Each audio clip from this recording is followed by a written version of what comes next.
Good people, it's a pleasure to be with you today, and I would like to talk about the requirements to be disciples of Jesus Christ from the text of Luke chapter 14 verses 25 to 33.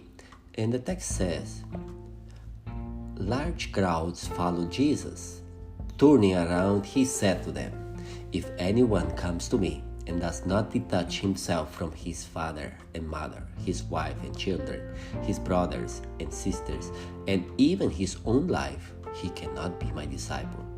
Whoever does not carry his cross and walk behind me cannot be my disciple. For which of you, wanting to build a tower, does not first sit down and calculate the cost to see if he has enough to complete? Otherwise, he will lay the foundation and will not be able to finish, and everyone who sees it will begin to mock, saying, 'This man began to build and was not able to finish.' Or again, what king, when he goes out to a war with another, does not first sit down and consider whether with 10,000 men he will be able to face the other who marches against him with 20,000? If he sees that he cannot win, while the other king is still far away, he sends messengers to negotiate the terms of peace. In the same way, therefore, any one of you, unless he renounces everything he has, cannot be my disciple." Jesus set 4 conditions to be his disciples. The first one is the detachment from familiar things, from familiar attitudes that enslaves you and make you not to be the best version in this world. Everyone who imprison you or alienate you to become less that you should be, you have to be detached from that people, even though relatives. Be careful if you are attached and consider other people as your property. This prevents you to be disciple of Jesus Christ, because Jesus Christ doesn't want that you make other people his own object. He wants you free, and love make you free. Jesus is never talking about abandoning his family. He's asking for detachment from the attitudes that minimize you as an image of the new Christ.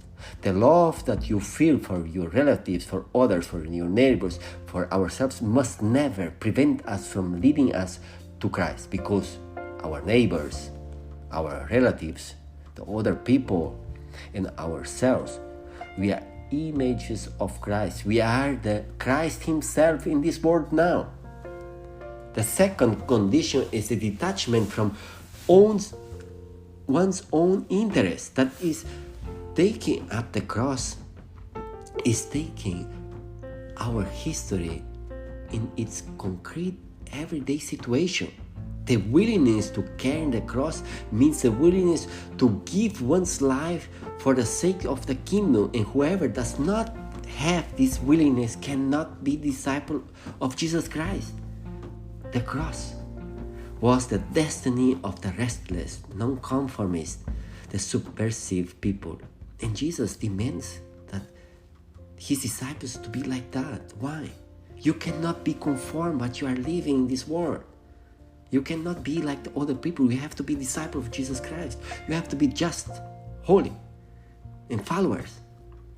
You have to love your neighbor. You have to love your enemy.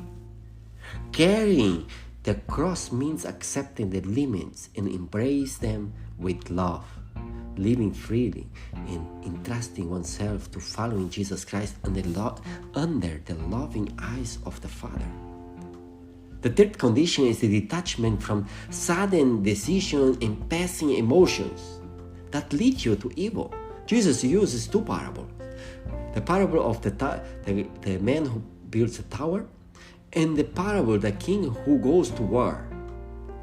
In the parable of the tower, Jesus teaches us that regardless of the instance of life, a wrong decision brings harmful consequences to you.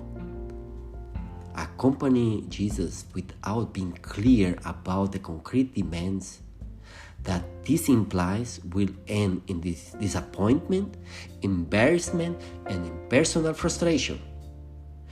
In the parable of the king that goes to war, Jesus teaches that the passing emotions make you not to see the wholeness, what's going on in the world, and much less you will not see the life from the perspective of the other, and you don't want to see the life in the function of the other because you are just thinking you, because you are very hot with your emotions, and then you decide something will be very harmful to you. So sudden decision and passing emotion can make you take action that will bring harm personally to you and will lead other people to death. Both parables aim to teach that discipleship requires seriousness and maturity. The fourth condition is a detachment of any kind of material and spiritual possession that enslaves you. When I say spiritual possession, it's every beast that you have that enslaves you, that brings you down. You cannot serve two gods. You have to decide. If you like to live your life in the way you're living, so you leave Jesus on the side. Following Jesus Christ implies letting go everything that enslaves you, make you less. Now, it's a requirement that you have to trust in the providence of God, but with your service for the kingdom. Don't require from God to give you anything if you don't do anything for Him, for the people in this world. I conclude by saying the option for discipleship of Jesus Christ requires serious reflection, above all with regard to the consequences. It would be a serious irresponsibility to live today as disciples of Jesus who do not know what they want or where they want to go or with what instruments they should work.